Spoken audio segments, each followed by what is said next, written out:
Indian army, with all their wherewithal, terrorists can subdue the armed forces of Pakistan. That we are two nations. We are not one nation. How to defend it? तुम्हारी अगली 10 नस्लें भी नहीं लेके जा सकती। পাকিস্তানের সেনাপ্রধান ফিল্ড মার্শাল আসিম মুনির এক চাঞ্চল্যকর ঘোষণায় আন্তর্জাতিক অঙ্গনে আলোড়ন তুলেছেন। তিনি বলেছেন, যদি ভবিষ্যতে ভারতের সঙ্গে যুদ্ধে পাকিস্তান অস্তিত্ব সংকটে পড়ে, তাহলে তারা বিশ্বের অর্ধেককে সঙ্গে নিয়ে ধ্বংস হবে।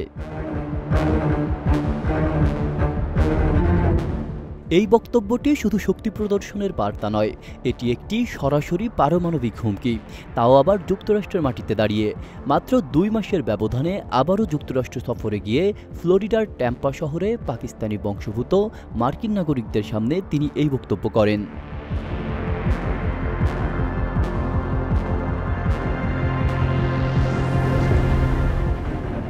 তার বক্তব্য ছিল, আমরা পারমাণবিক শক্তিধর দেশ, যদি ডুবে যাই তাহলে অর্ধেক বিশ্বকে নিয়ে ডুবব। এমন ঘোষণা আন্তর্জাতিক রাজনীতিতে নিঃসন্দেহে নজিরবিহীন।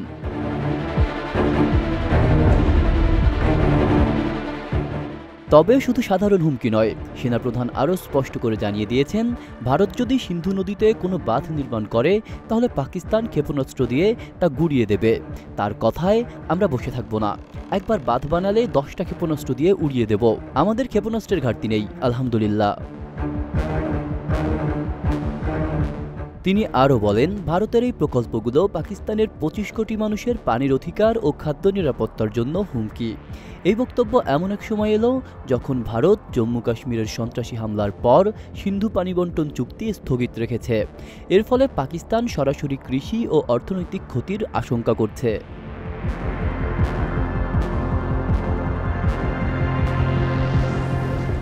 বিশ্লেষকরা মনে করছেন, যুক্তরাষ্ট্রের সাথে পাকিস্তানের সম্পর্কের সাম্প্রতিক ঘনিষ্ঠতাই মুনিরকে সব আগ্রাসী অবস্থান নেওয়ার সাহস জুগিয়েছে। শুধু ভারত নয়, তিনি আমেরিকাকেও পরোক্ষ বার্তা দিয়েছেন, যেখানে ভারত আমেরিকা সম্পর্ক নিয়ে কটাক্ষ উঠে এসেছে। একই সঙ্গে তিনি দাবি করেন, পাকিস্তান, ওয়াশিংটন ও বেইজিং এই দুই মেরুর সঙ্গে সমান্তরাল সম্পর্ক রাখতে সক্ষম।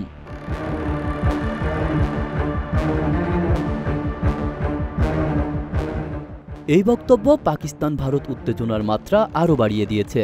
পারমাণবিক অস্ত্রধারী দুই প্রতিবেশীর মধ্যে এমন হুমকি প্রতি হুমকির ভাষা শুধুই আঞ্চলিক নয়, এটি বৈশ্বিক নিরাপত্তার জন্য এক আসন্ন সংকেত।